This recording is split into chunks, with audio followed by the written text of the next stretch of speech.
Imagine Drinker. If the point here is that Kenobi is all like cowardly and stupid and whatever else you want to do, imagine pairing him with a kid who feels that exact same way through their circumstance, and Kenobi's got to convince her to get out of that shell, to be strong, and in so gives it to himself because it's an important thing. But no, he's gonna. I'm expecting, because we've got so little time. Episode 4 or 5, we're gonna be getting the showdown between him and Reva's gonna tell him he fucked up. He completely fucked up in the prequels, and he needs to apologize. And he'll be like, "Yeah, sorry about that, but you should be nice." Then she'll be like, "Fine, I'll rescue Luke for you." Yeah, we mocked this right before the show even came out. We talked about this, and we said this is going to culminate in Reva having either Obi-Wan or Luke at her mercy. She'll have beaten everyone, and she's got the opportunity to win everything, and she'll then have her change of heart and be like, "No, I can't do this. I have to turn to the light side," and she'll protect Luke. And essentially, what they're doing then is saying like everything that happened in the Star Wars OT is because of this one diverse female space Jesus who's just like Michael Burnham from Star Trek. That's what they're setting her up as. I guarantee it. That's why they've come out so fucking hard to defend this character and this actress, because they know exactly what they're going to do with her. Yeah, and they've It's going to very be likely the retcon to end all retcons. I guarantee you. they've very likely already killed her as well. Like, as writers, they've probably, because they need her story to end well before it gets to the OT. So she probably martyrs, right, in some way, shape, or form, which is kind of awkward with how much they're desperately defending her, because they're gonna be, because like they will be the ones who kill her. This will be her, and then they'll make a prequel show or some shit. They need you to love her, like, by the end of it, and they We're know gonna have they're the not Wanda gonna. problem again. I don't care if she protects Luke by the end of this show. Look at the horrible shit she's done. And what's her reason? Because she hates Kenobi for abandoning the kids in the temple or some bullshit like that. Oh, Which that's is, what got me about the start. She came out and said, "Oh, it's so amazing to be in Star Wars. Now I can be someone that young girls look up to as a role model." But- I'm like, "You're evil. Have you seen what you're doing? How are you You're a supposed to be a space role model?" Nazi. Yeah, we shouldn't be looking up to you. You're horrible. It was incredible. It's like, this is the person that I want everyone to be. But no, I mean, do you want me to spoil the ending for you? Based on the leaks that I've heard? Oh, have we not talked about him before? I've know. talked about him on Real BBC. I can't remember if we've talked about him here. I mean, I'm going off what I've seen on other channels, but yeah, like the breakdown that I've heard is that she actually does have the chance to kill Luke, but she doesn't do it. She reports back to Lord Vader that he's dead, and then Vader basically kills her with the Force. Yeah, and that is the end of her character. And part of those leaks, though, is they said that the reason he doesn't believe it is because Obi-Wan beat him. So there's supposed to be like another fight where Obi-Wan's actually amazing. I'm like, I don't see how that's going to happen, because he was so pathetic.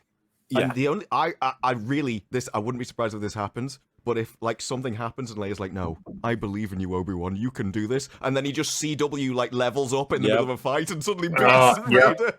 Well, he's not going to do it. He's not going to do it by himself. Like, he is not going to discover his own strength, even though he shouldn't have lost it in the first place, because he fucking killed Anakin, or he defeated Anakin when he was at the height of his powers.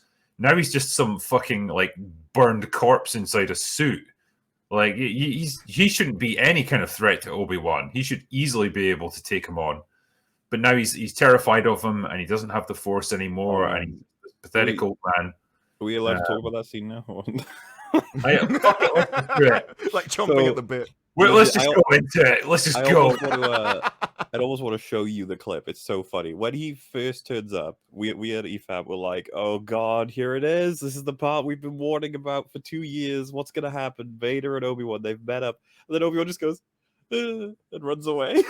Yeah. Like, what the? No, that's the fight though. It's scene after scene of like Obi-Wan sees Vader.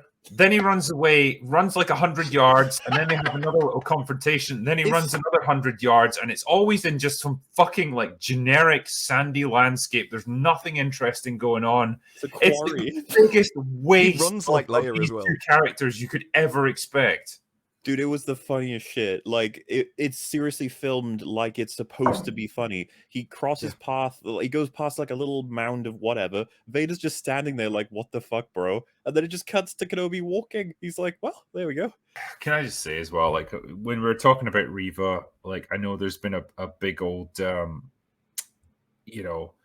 controversy around the actress, how she's Mhm. apparently been warned that she's going to face a lot of racist backlash and stuff like that.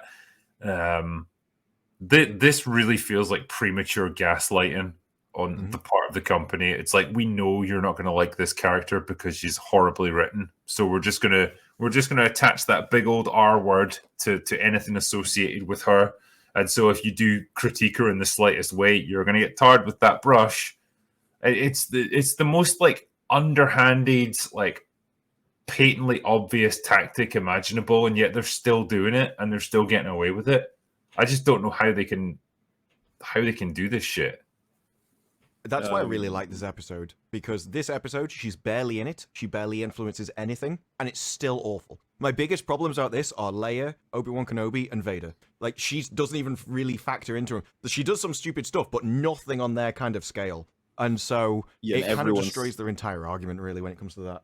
Like, she does a bit of teleporting, but to be fair, pretty much everybody does. So it's like, yeah. I mean, I'll reserve judgment until I've seen the next 3 episodes to see what her character ultimately ends up doing. Yeah. Like I say, I suspect that they are preemptively trying to guard against this because they know that they're trying to do this crazy redemption arc for her character. They're going to want you to like her by the end. And I think somehow they know you're not going to. And so they're just going to guilt you into liking her. You know, it's like, if you don't like this character by the end, it's because you're a big old R word, you know? I Well, mean, yeah, it's so that's what the conversation online's become now, which is a real fucking shame because of how shittily written this is, irrespective of Reva as a character. Yeah. But that was the entire point of doing it. Yeah, I think to that was the shift point, yeah. Yeah, to shift the debate. The thing is, you could have her as just the sole character for the next 3 hours.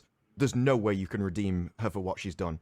Like, it's impossible. She could go out and live the rest of her life setting up various different charities and helping the universe. She's not going to redeem herself from the horrible things she's done in the series. I mean, I think you probably can bring back a character from doing horrendous things, like if there's some kind of backstory to it, by reason. You can, they did it obviously with Vader to some extent. I just don't think they have the writing skill to be able to pull it off in a show like this. I just think they're going to rely on, like, well, she was just good all the time. Okay, don't question it. To be She's fair, just a good character, like her.